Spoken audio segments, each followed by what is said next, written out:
So guys, ayan na. Minamarinate natin yung manok, pamprito.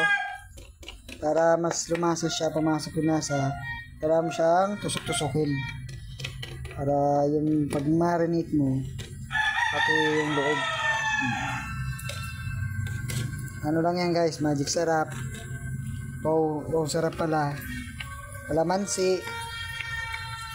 Tapos bawang.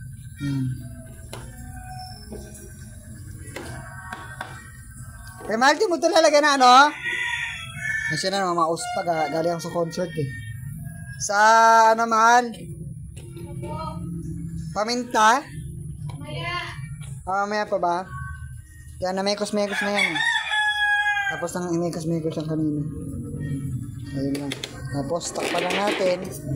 Antay lang natin mga, siguro mga 10 years. Ha? Para mas lumasa pa. So ito, nakaiwa na tayo nito. Magko-copy jelly daw si Mahal mamaya. So ayun na magiging handa namin para sa bagong taon. Tapos yan, mga blessing yan sa church. Ito. Yan guys, blessing yan sa church. Ito, incentive.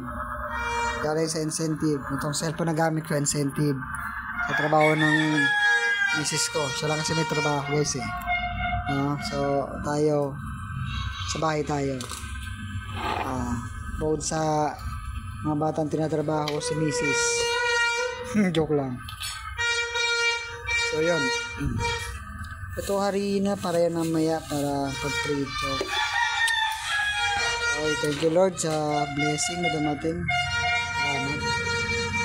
At may mga paparating pang blessing. In Jesus name. Dito kami sa bago namin upahan. Bagong lipat lang kami ng 24 lang.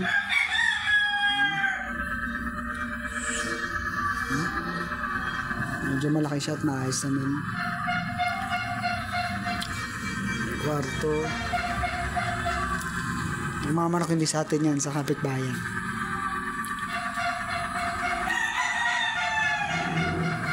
So yun guys, uwi lang namin galing church.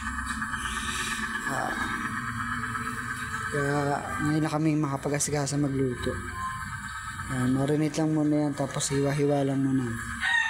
So yun lang muna guys. Kaya mekos-mekos na.